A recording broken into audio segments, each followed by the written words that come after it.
I'm Mark Halperin. Welcome to Wide World of News. We're talking today to 8 Florida Republicans, all of whom voted for Donald Trump in 2020, all of them quite knowledgeable about politics. And folks, I want to ask you about your governor, Ron DeSantis, and about your 2 United States senators, Marco Rubio and Rick Scott. And first, I want to start with Governor DeSantis. Raise your hand if you would like to see Governor DeSantis be president someday.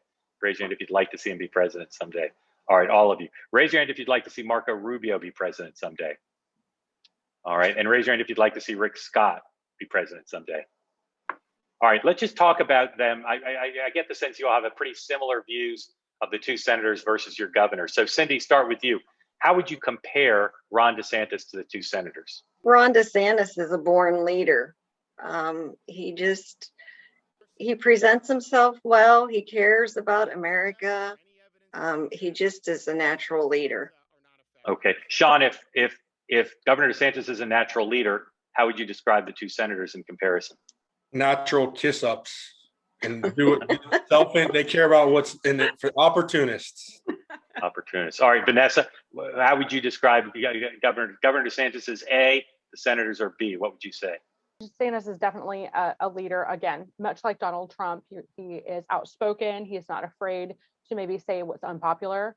Whereas when we have the other 2, my personal experience as a mother of an autistic child, I've reached out to both of their offices in the past and received a lot of lip service, but nothing was ever done. No help, no assistance. I've been to different conferences for special needs children, and they've been present and will smile in your face until you contact my office and you get nothing back. So they're both just there as figureheads, pretending to be something that they're not to get my vote, and they're never going to get my vote.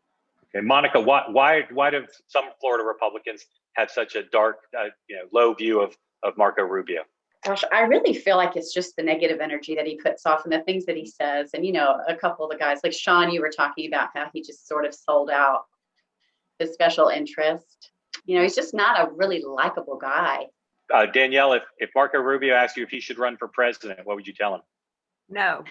All right. And if Marco Rubio said, why not? What would you say? He's too much of a politician, a typical politician. That's not what we need. Yeah, because you're going to lose. So yeah. I think Republicans with Donald Trump for the last 4 years, we're so used to somebody that will fight for us and not apologize. And Right. Marco Rubio and Rick Scott are not somebody that will fight for us. They're going to give up and they're going to apologize. Ron DeSantis is somebody that would fight for us and he wouldn't give up. But I don't think we should give up on Trump, folks. I mean, there's nobody like him.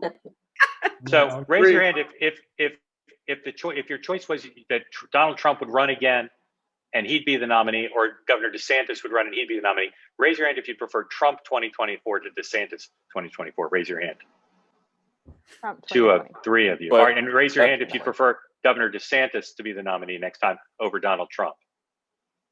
All right, so more why? of you. All right, well, let's answer that. Cindy, why would you prefer that? I think Trump has had his time. I don't think that he'd win. I think that the Democrats would find a way to make it impossible for him to win. Not in an August election. I think I there's think too many that people that hate Trump and like Republicans, independents, Democrats. There's just too many. And I think the Democrats will do what they can to win an election, even if it's fraud. I don't think they'd go to that extent with DeSantis. Right. DeSantis can bridge that gap between the never Trumpers and the always Trump people. We need those people in the middle because, like we've mentioned, there's not enough Republicans for us to be split. Bailey, is Ron DeSantis popular with your Democratic friends in Florida? Yeah, well, kind of. Yeah, because my sister-in-law has her own vet business, and she uttered the words that she is happy that she lives in a Republican state that allowed businesses to open, or else she'd be in a world of trouble. Your sister-in-law is a Democrat, I think. Yes, yep, she sure is. So yeah, that's one person, but I have a feeling that he's a lot more popular than we think. Vanessa, when you talk to your friends around the country, are they familiar with Governor DeSantis? Yes, they are all really jealous that I get to live in Florida, and most are making plans to move. Let's go around. Give me 1 or 2 words that you think describe Governor DeSantis. 1 or 2 words. Cindy. Leader and caring.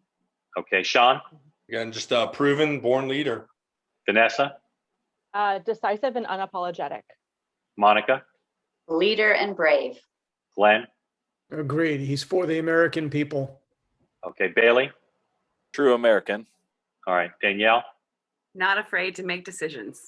Brittany. A real conservative. Okay. I want to thank you all for joining us. Appreciate it. We'll see you all again right here on Wide World of News. Quack, quack.